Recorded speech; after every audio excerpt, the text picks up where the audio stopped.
오늘 우리가 계속 보고 있는 열왕기하 말씀인데요. 지금 이 본문의 시대가 바로 유다왕 히스기야의 시대입니다. 이때는 아모스의 아들 선지자 이사야가 활동하는 그런 시기가 됩니다. 오늘 보시는 20절 말씀에도 바로 히스기야 왕에게 하나님의 말씀을 대언하는 이사야에 대해서 먼저 말씀하고 있습니다. 바로 히스기야의 기도에 응답하시는 하나님의 말씀이 오늘 본문의 말씀이 되는 것입니다. 앞서 19장의 앞서의 말씀들을 보시면요, 바로 북이스라엘이 아수르에 멸망당하고 이에 남유다도 아수르의 위협을 받고 있는 그런 상황이 지금의 상황입니다. 우리는 어제 주일 예배 시간을 통해서 바로 이사야 선지자를 통한 하나님의 말씀에 대해서 함께 듣고 묵상했습니다. 북이스라엘을 멸망시킨 아수르가 또한 그도 멸망당할 것이라는 바로 하나님의 말씀이며 이사야의 예언인 것입니다. 그러기에 하나님께서 말씀하셨습니다. 두려워하지 말라 말씀하셨죠. 지금 남유다 또한 이 아수르의 위협 속에서 바로 그 하나님의 말씀을 붙들고 하나님께 기도하는 유다왕 히스기야의 모습이 오늘 본문의 앞의 모습인 것입니다. 절체절명의 그 위기 속에 그 순간에 하나님은 히스기야의 간절한 기도를 들으시고 응답하고 계신 것입니다. 그래서 21절 이후에 나오는 그 말씀들이 바로 하나님의 메시지입니다.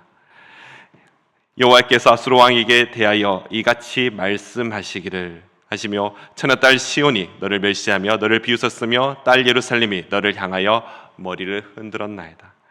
이후에 나오는 하나님의 응답이죠.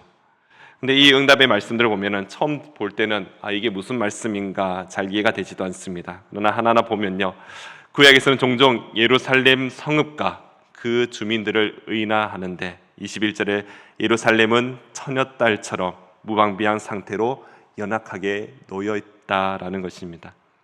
그러나 아수르 왕인 사네립과 그의 군대가 아무리 막강하다 할지라도 여호와 하나님께서 예루살렘과 그 주민을 보호해 주시기에 예루살렘의 그 성읍은 절대로 무너지지 않을 것이다라는 바로 하나님의 응답이 되는 것입니다. 오히려 예루살렘 주민이 사네립에게 머리를 흔들며 사네립의 교만에 대하여 조롱할 것이다라고 대답하시는 것입니다. 하나님은 사네립의 교만을 절대로 묵과하지 않으신 것입니다. 실은 아수르와의 모든 전쟁, 이 모든 전쟁이 여호와 하나님의 계획 안에 있었습니다. 이미 하나님께서 정하신 바라 말씀하시는 겁니다. 그래서 25절 보시면요, 내가 듣지 못하였느냐? 이 일은 내가 태초부터 행하였고 옛날부터 정한 바라. 이제 내가 이루고 너로 견고한 성들을 멸하여 무너진 돌무더기가 되게 함이니라 말씀하고 계시는 겁니다. 그러므로 이제는 그의 분노와 오만을 갚아주심으로 코에 새 갈고리를 깨고 입에 재갈을 물려 왔던 길을 되돌아가게, 바로 아수르를 그의 땅으로 다시 되돌리시겠다라고 그렇게 말씀하고 계시는 겁니다. 사랑하는 성도 여러분, 우리가 잘 아는 말씀이죠. 잠언 말씀입니다. 16장 18절 보시면요, 교만은 패망의 선봉이요 거만한 마음은 넘어짐의 앞잡이라 말씀합니다. 나의 모든 것이 하나님의 은혜입니다라고 고백하는 것, 이것이 바로 하나님 앞에 겸손한 자의 고백입니다. 그러나 교만한 사람들은 어떻습니까? 바로 하나님의 은혜를 망각하게 되는 것입니다. 모든 것이 자신의 힘으로 이루었고 자신의 노력이다, 자신의 결과물이다라고 그렇게 생각하는 것입니다. 이 자체가 하나님은 교만이라 말씀하시는 겁니다. 실로 우리는 이런 교만에 빠지기 쉽습니다. 이스라엘 동안 이런 교만에 수도 없이 많이 넘어졌습니다. 특히 북이스라엘은요, 교만함을 넘어서서 자신의 뜻대로 자기들 마음대로 우상을 섬기는 그 완악함에 멸망을 당하게 되는 것입니다. 하나님은 교만한 자를 미워하시며 교만을 그냥 내버려 두지 않으신다는 것, 우리는 절대로 잊지 말아야 하는 것입니다. 아수르 왕 사네립의 교만입니다. 그는 결국 대군의 몰살과 그리고 자식들에게 살해당하는 그런 징벌을 받게 됩니다.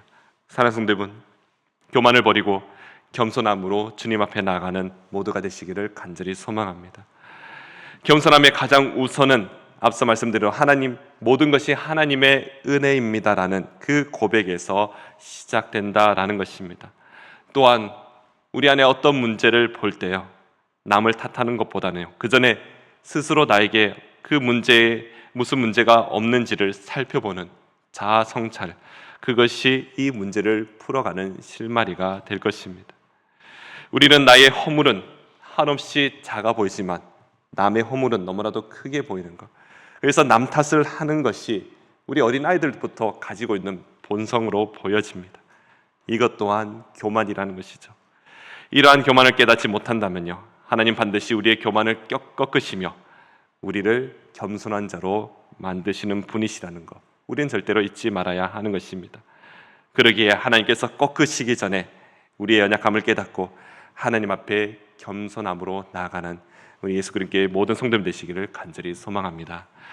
이렇게 겸손함에 하나님의 도심을 구하며 하나님 앞에 기도한 히스기야입니다. 그 히스기야가 하나님 앞에 그 회복과 보호를 약속하는 그 메시지를 듣게 됩니다. 또한 먹을 양식을 주시며 환난에서 살아남은 이들이 다시 뿌리 내리게 되고 또한 열매를 맺게 되리라는 그런 회복의 메시지를 듣게 되는 것입니다. 그리고 이 모든 것이 오늘 본문에서는요, 하나님의 열심이라고 말씀하고 있습니다. 31절 말씀인데 우리 31절 말씀을 다 같이 한번 읽어보도록 하겠습니다. 남은 자는 예루살렘에서부터 나올 것이요 피하는 자는 시온 산으로부터 나오리니 여호와의 열심이 이 일을 이루리라 하셨나이다 하니라. 아멘. 오늘 31절 말씀에 나오는 여호와의 열심이 이 일을 이루리라, 이 표현 너무나도 좋지 않습니까? 작년에 선교 훈련을 하면서 자주 부르며 기도했던 찬양이 있는데요, 바로 하나님의 열심이라는 찬양입니다. 아마 들어보신 분들도 계실 겁니다. 거기 가사에 보시면 이런 내용이 있습니다. 너의 눈물의 기도 잊지 않고 있으니 나의 열심으로 이루리라. 후렴 부분에 나오는 가사 중에 하나인데요, 오늘 이 본문을 보면서 이 찬양이 다시 한번 묵상이 되었습니다. 우리를 향하신 하나님의 열심, 그 열심이 우리를 통하여 하나님의 뜻이 반드시 이루어질 줄로 믿습니다. 아침에 한번 해보는 것이 어떤가 싶었는데 한번 따라해 보실까요? 여호와의 열심이 이 일을 이루리라. 네. 아멘. 작년에 정말 열심히 선교 훈련을 했었고요, 정말 나의 열심이 아닌 한 영혼이라도 돌아오기를 바라시는 그 하나님의 열심이 있기에 그 열심을 믿으며 그렇게 찬양하고 기도했었습니다. 연약한 나를 향하신 하나님의 열심이 있기에 오늘도 낭망하지 않고 하루를 시작하게 될 줄로 믿습니다. 여전히 부족하지만, 여전히 앞이 캄캄해서 보이지 않지만, 여전히 이해되지 않는 그런 상황 속에 있다 할지라도 우리의 기도를 들으시고 응답하시는, 지금도 일하시는 하나님의 열심을 믿으며 겸손하게 순종하는 여기 모신, 그리고 이 아침 방송으로 함께 묵상하시는 모든 성도님 되시기를 간절히 소망합니다. 그래서 아수르는 어떻게 될까요? 32절부터 아수르 왕을 가리켜 이르기를 하시면서 이렇게 말씀하고 있습니다. 바로 이사야의 예언이 다시 한번 시작되는데요, 사네립이 아수르로 돌아가는 상황에 대한 묘사가 나타나고 있습니다. 아수르 왕이었던 사네립은요, 아무것도 해보지도 못하고 되돌아가는 그런 모습을 보여주고 있는 것입니다. 이는 하나님께서 나와 나의 종 다윗을 위하여 이 성을 보호하여 구원하리라 그렇게 약속하신 말씀 때문입니다. 사네립이 왜 아무것도 하지 못하고 돌아가게 될까요? 바로 그럴 수밖에 없는 그 사건이 나타나게 되는데 35절에 여호와의 사자가 하룻밤 사이에 아수르 군사 18만 5천 명을 쳐 죽이는 무서운 사건이 일어나게 되는 것입니다. 그렇게 갑자기 대군이 몰살당하게 되자 아수르 왕이었던 사네립은 아무것도 하지 못한 채 다시 도망가게 되는 것입니다. 바로 히스기야의 기도가 이루어지는 그 장면입니다. 그리고 여호와 하나님을 모욕한 사네립의 그 교만, 결국은 그의 아들에 의해서 죽게 되는 것입니다. 오늘 본문 마지막에 등장하는 사네립의 아들 에산 하돈이 핫돈이 대신하여 왕이 되었다라고 기록하고 있습니다. 이 에살 핫돈은요, 주전 681년부터 669년까지 아수르를 통치한 왕입니다. 이 에살 핫돈이 자신의 일대기를 기록한 문헌이 있는데요. 그 문헌에 보면 나의 두 형들이 분별력을 잃어버려 왕위를 차지하려 싸우다가 그들은 암살을 저지르고 그리고 알려지진 나라로 도망하였는데 그중 하나의 이름이 바로 아드람멜렉이라 이렇게 기록하고 있습니다. 교만왕 아사네립은요, 결국 자신의 아들들에게 죽임을 당하는 그런 비참한 죽음을 맞이하게 되는 것입니다.